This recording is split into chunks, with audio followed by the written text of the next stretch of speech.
नमस्कार दोस्तों, मैं हूं दीपक चौरसिया और बीएमसी और साथ ही साथ महाराष्ट्र के नगर निकाय चुनाव के इलेक्शन परिणाम को डिकोड करने वाली इस स्पेशल सीरीज के अंदर, इस स्पेशल ब्रॉडकास्ट के अंदर आपका स्वागत है। हम बात करेंगे एआईएमआईएम के चमत्कार की। एआईएमआईएम यानी असदुद्दीन ओवैसी की पार्टी, उसने इस बार महाराष्ट्र के नगर निकाय चुनाव में एक तरह से चमत्कार किया है, ये कहा जाए तो गलत नहीं होगा। 2.5 गुना सीटों की वृद्धि हुई है, 2.5 गुना। पिछली बार 48 सीटें थी 2017 के चुनाव को अगर देखा जाए, जो 9 साल पहले हुए थे, लेकिन इस बार हिंदुस्तान टाइम्स के मुताबिक उनकी 121 सीटें हैं। और अगर मैं बात करूं रेंज की, तो 114 से 126 के बीच सीटें आएंगी।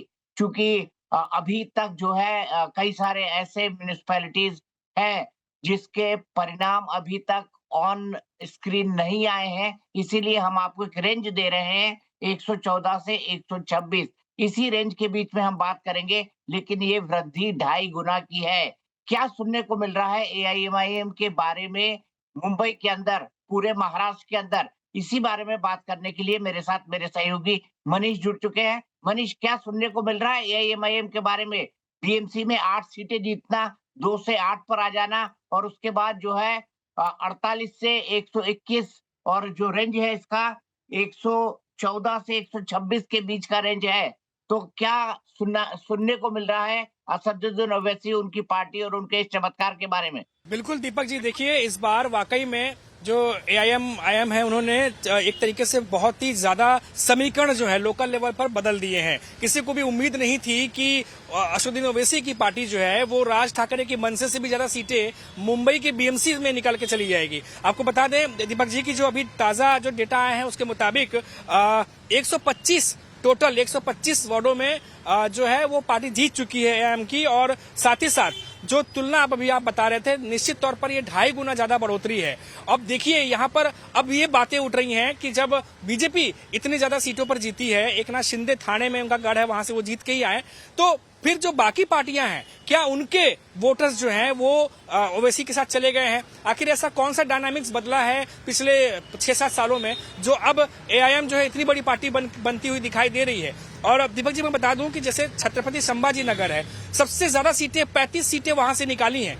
और उसके बाद अगर नांदेड़ की बात कर लें या फिर मुंबई की मुंब्रा की बात कर लें, मुंब्रा से अकेले 8 में से 5 सीटें निकली हैं। ये वो एरिया हैं जो मुस्लिम बहुल्य एरिया हैं और वहां पर अजीत पवार की एनसीपी हो, शरद पवार की एनसीपी हो, कांग्रेस हो या फिर समाजवादी पार्टी के नेता हो, ऐसे कैंडिडेट ज्यादातर उतरते हैं। तो वहां से जीत करके आना निश्चित तौर पर जो कांग्रेस है या समाजवादी पार्टी है उनको बहुत ज्यादा भारी नुकसान हुआ है। और ये एक दर्शाता भी है कि क्या इस समय इन पार्टियों से ज्यादा जो ताकत है क्या वो एआईएम के पास चली गई है? ये सबसे बड़ा सोचने वाली बात है दीपक जी, जो अभी फिलहाल ग्राउंड लेवल पर दिखाई दे रहा है। इसको हमको थोड़ा समझना पड़ेगा और इसको इस ढंग से भी समझना पड़ेगा कि अभी तक ये जो सीटें हैं, जो तथाकथित सेक्युलर पार्टियां हैं, उनको जाती थी। चाहे वो समाजवादी पार्टी हो, चाहे वो कांग्रेस हो, चाहे वो एनसीपी, अजीत पवार हो या शरद चंद्र पवार हो, इस तरह की, चाहे वंचित बहुजन अघाड़ी हो, ये तमाम लोग सेक्युलर राजनीति करने के लिए जाने जाते हैं, इसीलिए ये तमाम सीटें इनको जाती थी। अब सवाल यहाँ पर ये खड़ा होता है कि क्या एआईएमआईएम इनका विकल्प बन गई है? आप भूलिए मत, बिहार के जो हाल ही के इलेक्शन हुए हैं, बिहार में जो सीटें हैं 243 सीट्स थी, 5 सीटों पर आश्चर्यजनक ढंग से उन्होंने अपनी जीत दर्ज की है। और ये 5 सीटें ये इंडिकेट करती है, बताती है कि बिहार के अंदर भी एक बड़ी फोर्स बनकर एआईएमआईएम उन इलाकों में उभरी है जो मुस्लिम बहुल है। और यही ट्रेंड हमको महाराष्ट्र में भी दिखाई दे रहा है। जो मुस्लिम बहुल इलाके हैं, वहां पर ही जो है वहां पर ही एआईएमआईएम जीत रही है। तो ये दिखाता है कि मुसलमानों का रुझान एआईएमआईएम की तरफ बढ़ा है। अब लोग ये भी कह सकते हैं कि असदुद्दीन ओवैसी जो है वो ध्रुवीकरण की राजनीति करते हैं, अ, हिंदुत्व के खिलाफ मोर्चा खोल देते हैं, उन पार्टियों के खिलाफ भी मोर्चा खोल देते हैं, जैसे कांग्रेस पार्टी, जैसे बाकी पॉलिटिकल पार्टी। वो ये कहने लगते हैं कि ये तो बीजेपी की बी टीम है। अब असदुद्दीन ओवैसी इस एग्रेसिव ढंग से कैंपेन करते हैं और वो जितने भी लोग हैं जो एआईएमआईएम को हराने वाले होते हैं, वो सबसे गठबंधन का, जैसे उन्होंने बिहार के अंदर क्या किया, बिहार के अंदर कहा उन्होंने कि गठबंधन होना चाहिए एआईएमआईएम, आरजेडी और कांग्रेस का। और उन्होंने बकायदा ढोल नगाड़े के साथ एक पूरा प्रदर्शन कराया। पूरे थिएट्रिक्स जिसको कहते हैं वो उन्होंने किए। उनको पता था गठबंधन नहीं होना है, लेकिन उन्होंने ये आरोप लगा दिया कि ये तो बीजेपी को जितवाना चाहते थे, इसीलिए एआईएमआईएम के साथ गठबंधन नहीं किया। कमोबेश यही आरोप वो कांग्रेस पे लगा रहे हैं, कमोबेश यही आरोप वो एनसीपी शरद पवार पे लगा रहे हैं, कमोबेश यही आरोप वो समाजवादी पार्टी पर लगा रहे हैं यहाँ पर। तो बी टीम का ये जो टैग है, ये असदुद्दीन ओवैसी अपनी विरोधी पार्टियों पर लगाने की कोशिश कर रहे हैं कि ये भारतीय जनता पार्टी की बी टीम है। और यहाँ पर मनीष, एक बात हमको बहुत अच्छी तरह समझनी होगी कि आप इस बात से इनकार नहीं कर सकते कि मुसलमानों में जो कट्टरपंथी तबका है, वो कट्टरपंथी तबका ही असदुद्दीन ओवैसी की पार्टी को वोट देता है। इसीलिए जहां पर मुसलमान बहुसंख्यक है या जहां पर उनको लगता है कि हमारी श्योर शॉर्ट विक्ट्री होगी एआईएमआईएम को वोट देने से, तो वो वोट देते हैं और जीत जाते हैं। तो मनीष, जो सबसे बड़ी बात है, जहां पर मुस्लिम बहुसंख्यक हैं, वहां पर असदुद्दीन ओवैसी कमाल करते हैं, वहां पर वो जीतते हैं और वहां पर वो जो है अप्रत्याशित परिणाम लाते हैं।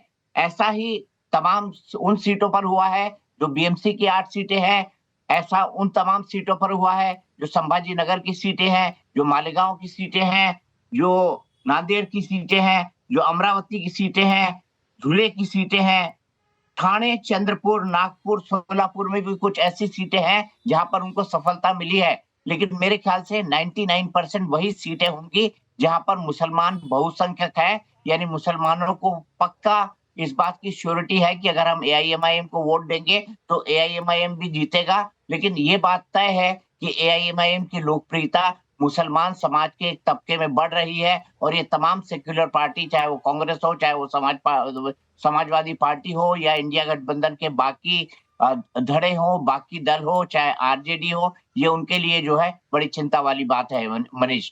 लेकिन मुझे ये बताइए कि ओवैसी की कैंपेन किस तरह से ये कैंपेन पकड़ी थी जब उन्होंने कहा था बुर्के वाली मेयर और बुर्के वाली पीएम, ये दो, एक बात वारिस पठान ने कही थी और एक बात असदुद्दीन ओवैसी कही थी जब उन्होंने कहा था हम जिए न जिए लेकिन एक दिन बुर्के वाली देश की प्रधानमंत्री जरूर बनेगी। क्या सुनने को मिला आपको इस पूरे कैंपेन के दौरान मुंबई के अंदर असदुद्दीन ओवैसी के संदर्भ में? दीपक जी, देखिए, मैं आपको बता दूं कि जब असदुद्दीन ओवैसी की जब कैंपेन यहाँ पर शुरू हुआ था, उससे पहले से ही महाराष्ट्र में, खासतौर से मुंबई में, जो तमाम सियासी पार्टियां उनके बीच में मराठी, गैर मराठी और मेयर कौन बनेगा उसको लेकर सियासी बयानबाजी शुरू हो गई थी।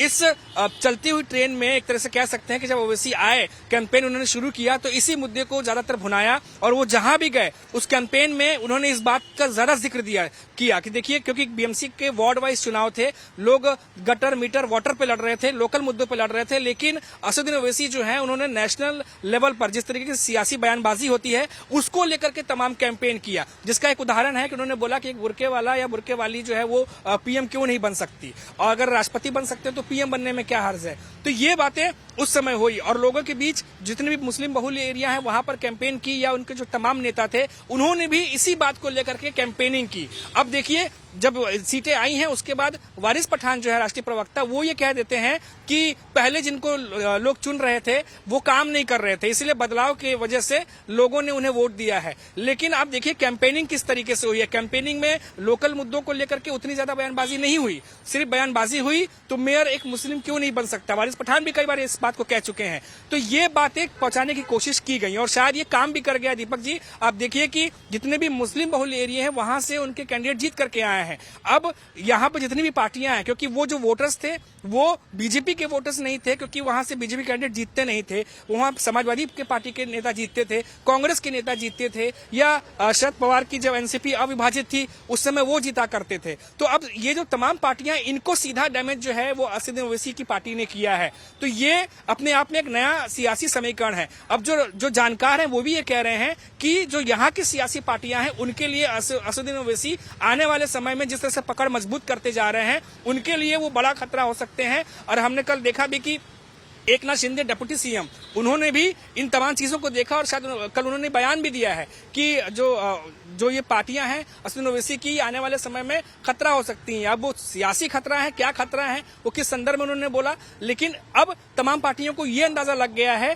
कि महाराष्ट्र में एक और पार्टी है जो मजबूती से उभर रही है। सिर्फ ग्रामीण क्षेत्रों में नहीं बल्कि मुंबई में भी 8 सीटें निकाल करके अश्विनी ओवैसी ने बता दिया कि मुंबई में भी उनकी पकड़ मजबूत होती चली जा रही है। दीपक जी, और मनीष मैं एक बात यहाँ पर जोड़ना चाहूंगा, और वो बात बेहद महत्वपूर्ण इसलिए है क्योंकि कांग्रेस के नेता ये बात कर रहे हैं, कांग्रेस के नेता ये बात कर रहे हैं कि गटर, वाटर और मीटर, यही था ना, गटर, वाटर, मीटर, इसी पर ये चुनाव लड़ा जा रहा है। यही 3 लाइनें थी ना, गटर, वाटर और मीटर, इस पर ये चुनाव लड़ा जा रहा है। लेकिन ओवैसी वो व्यक्ति थे जिन्होंने इसको हिंदू वर्सेस मुसलमान कर दिया। अगर वो बयान नहीं देते बुर्के वाली मेयर का या बुर्के वाली प्रधानमंत्री का, तो शायद उस तरह का मत विभाजन और बिखराव नहीं होता।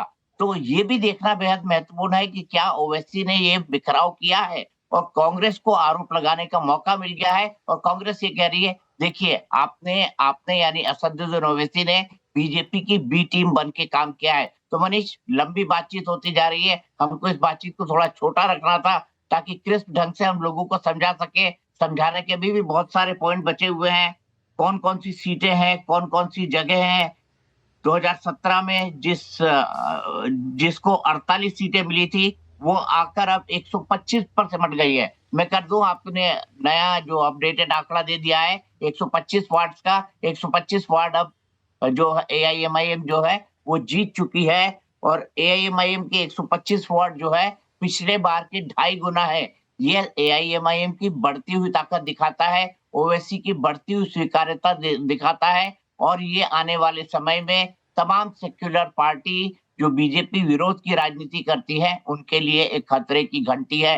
मनीष, फिर हमारी इस पर चर्चा होगी, फिर हमारी अन्य मुद्दों पर बात होगी, बीएमसी इलेक्शंस के जो अन्य मुद्दे हैं उन पर भी बात होगी। फिलहाल इस बातचीत के लिए बहुत बहुत शुक्रिया।